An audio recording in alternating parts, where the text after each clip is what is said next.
But let's go on to the predicted lineup, the shortest injury list we've had in a long, well, pretty much all season, probably, to be honest. But Angus has been speaking at the press conference in terms of the injury list and what we got. So obviously, Basuma is back from the AFCON. He actually commented on his illness status. He said that he had a small bout of malaria, but he said it cleared up after the tournament. So he is 100% fit and ready, which is great. He said Son is obviously back and available. He said he's had a very tough tournament with South Korea, had a few extra times as well, but he trained today and is available to play. Giovanni Lo Celso had a week's training, which is really positive. And he said he's not sure yet whether it's a week too early for him or not, but he did train all week. So, but he has missed a lot of football, so we have to wait and see in Lo Celso, but he should be available. He said Solomon had to have a small procedure on his knee, so he remains out, unfortunately for him, maybe for another 3 weeks or so. And did he put a time frame on it? He said about 2 or 3 weeks. Okay. 2 or 3 weeks. And Ryan Sessegnon continues his rehabilitation, so he continues out as well. But apart from those two, we're pretty much at full strength, which is unbelievable. Yeah, so in goal, obviously going to be Vicario, and he has been coming under pressure in the last couple of games from set pieces, particularly in the first half against Everton and the latter stages of the game against Man City. And I want to see the centre backs or whoever's defending those set pieces give a bit of protection. Yeah, 100%. And if you cast your mind back to the Amex, he was like man of the match, wasn't he? He had an unbelievable game. I remember the Amex. Conceded 4. Yeah, but he was our best player. He made some unbelievable saves, which even goes to show how open we were. So I actually think I can see him making a few saves in this game, and he might have to because Brighton are a very attacking team. But 100% from set pieces, I really hope we've sorted it out going into this game. Yeah.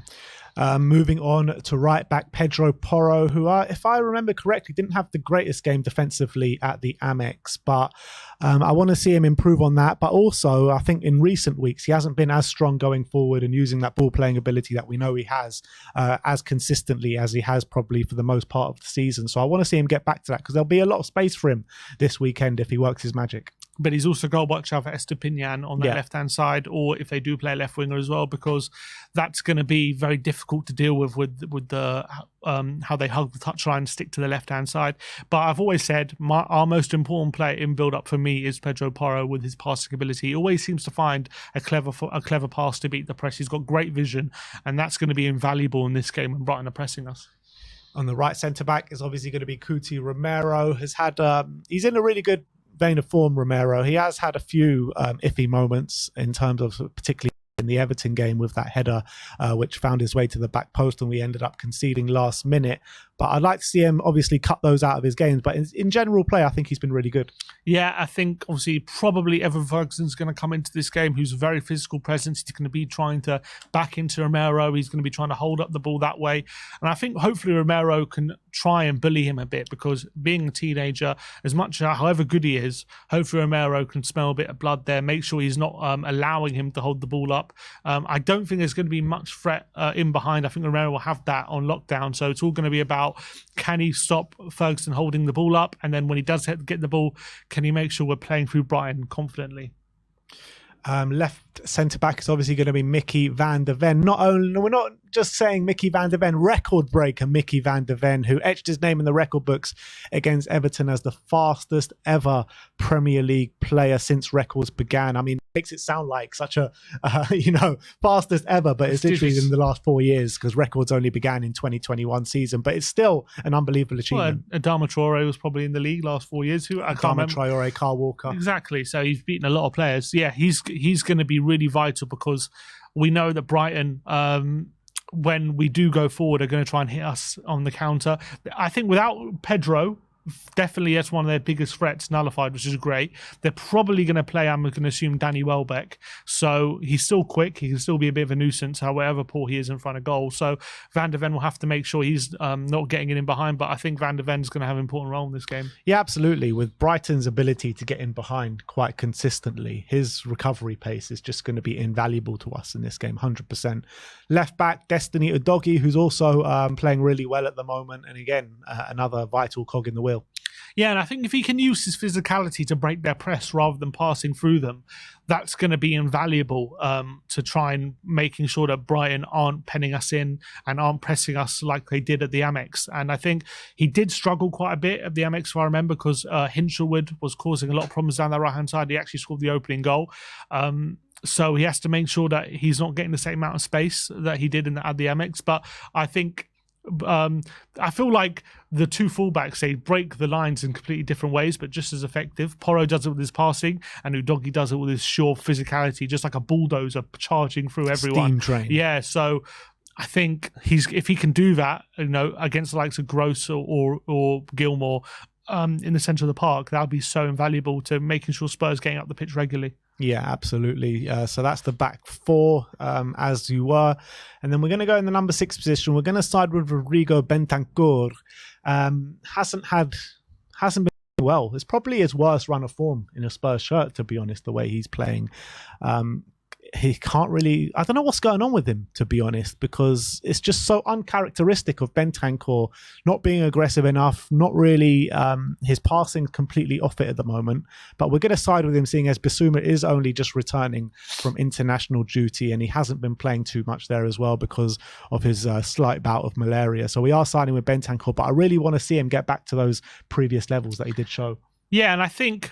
hopefully his partner, midfield partner, which we'll talk about in a sec, will help him out a lot. I think that'll make a big difference. You got to remember, he's been playing in the number 8 sometimes. He's been playing in the number 6 next to like people like Skip or Højbjerg, which maybe hasn't been conducive to getting him up to speed with maybe his lack of physicality since his injury. I do think him in the 6 in this game would be beneficial. Obviously with Bissouma, as you say, he is fit, and Andrew say is 100% available, but we're just thinking he's a bit out of form at the moment. Maybe he's recovering from something. So we're going to put him on the bench for now. We're going to give Bentancur a start, and I'm hoping he'd get back into his rhythm in this game. Having said that, though, like Ange, when he sees a player isn't playing well, he does usually take him out of the team, and Bentancur definitely is in that category, to be honest. So I think there is a good chance that Bissouma does start this game, to be fair. Could be either, yeah. Yeah. In the number 8 position, it is a return to the starting lineup to Pape Matar Sarr. I felt like when he came on against Everton, without doing anything spectacular, I did feel like he gave us a bit more balance to that midfield, and we've missed him sorely since he has been out. So it's definitely a big welcome return to Pape Matar Sarr. Yeah, I think so. And I think he's really going to help out Bentancur with his ability to cover so much ground with his non-stop running, and Porro as well as on the right-hand side. So I think it's going to be very valuable having Sarr back in the team. I think it's a no-brainer. He comes in that number 8 position.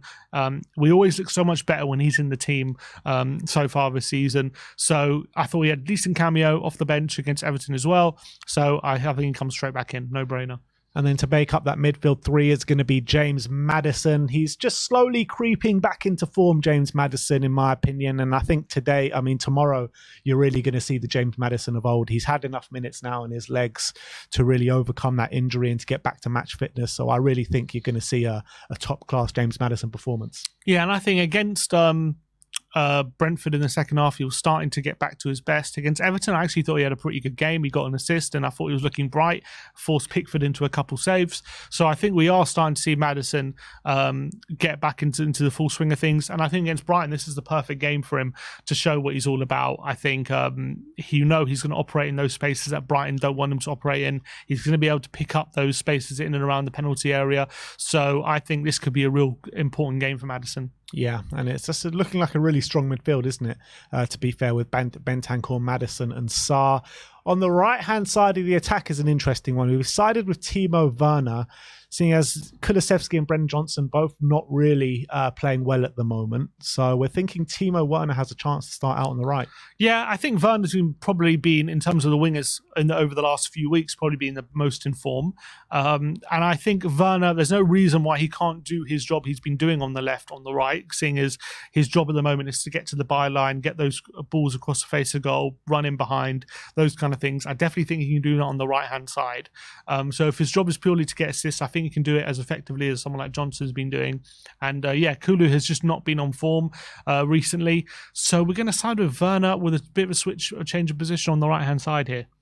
Up top is obviously going to be the man in form, Richarlison. He's just been absolutely clinical. He's been brilliant, physical presence as well, doesn't stop running, and just carry on doing what you're doing pretty much. Yeah, getting those right positions, getting those finishes in, making sure that when we get those cutbacks, he's in space to receive them and just get those shots on very, very quickly. And he's been doing that so well recently. Against Brighton, I'm sure he'll be able to find some space. I don't think Brighton are the best side defensively, to say the least, so I'm sure he'll be licking his lips at the prospect of getting some goals in this one. So I think he's got a big role to play. And also when he is holding it up, bring our wingers into play, bring Maddison into play as well. That's going to be very, very important. So I think Richarlison just carry on his good form. Yeah, and then to make up that final 11, can you guess who's going to be on the left wing? Yeah, you got it spot on, guys. It's going to be the main man, the captain, Heung-min Son, and it's so good to see him back. Obviously, after suffering a lot of heartbreak with South Korea out in the Asia Cup, going out to Jordan in the semi-finals with a big, massive whimper for them. I want to see him use that hurt and channel it in this game particularly and really come back in firing form.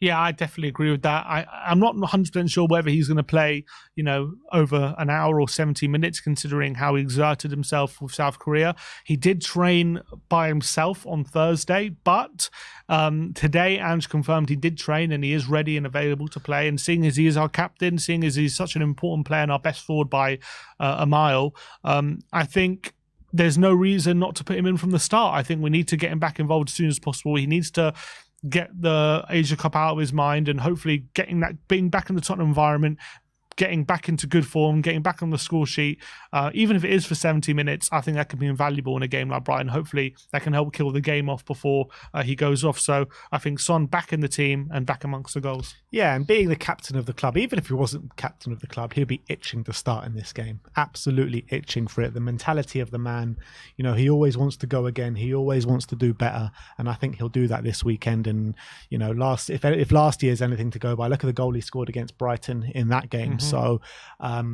yeah, I think Son's going to score this weekend. I'm pretty certain of it. And even if he does go off with half an hour to go, just look at the options you have. You move Werner back over to the left, bring in Johnson or Kulusevski against tiring Brighton legs. I think it's invaluable, to be honest. Mm-hmm. So let's go through that lineup with you guys one more time. It's Vicario in goal, Pedro Porro right back, Destiny Udogie left back, a back two of Coutinho Romero and Mickey van de Ven, Rodrigo Bentancur, Pape Matar and James Maddison make up the middle three, with Werner, Son supporting Richarlison. I mean, I'm still undecided whether it is going to be Son on the right or Werner on the right or Werner on the left. I think it could be anyway. But I guess what it does give us, it could give us a bit of fluidity as well, with Brighton not knowing which one's going to attack from either side. And think about the bench options now. As you said, like you've got Dragoshin on the bench, you've got Højbjerg, you've got Lo Celso, you've got Basuma on the bench, you've got Johnson, you've got Kulusevski on the bench as well. So people who are coming on like as our first choice subs, people like Hill and Skip and people like Donnelly who are coming off the bench. They might not even make the bench now. So I think that just goes to show how much of an upgrade this is on our squad, and hopefully this could go a long way to making sure Spurs see out this game, and if we are taking the lead. Yeah, people shouldn't underestimate how much injuries have just held us back this season, and I think you're going to see now over the next couple of weeks how much they actually were holding us back with these options that we have on the bench. So let's take it to him. Let's go seagull hunting this weekend. Let's take the 3 points. Let's kickstart our season once again with that mentality that we did show in the first 10 games. Sim is going 5-2. I'm going 3-1. Who'd you back in a fight, a cockerel or seagull? Cockerel, 100%. Any time. Have you never heard of the fighting cock? Exactly. Cockerels are meant for fighting. Exactly. They did cockerel fighting, didn't they? In the cage. They never did seagull fighting. They never did seagull cock fighting. So there you go. They never wrapped Spurs along the seagulls' ankles. It was of the cockerel's ankles. So exactly. There you go.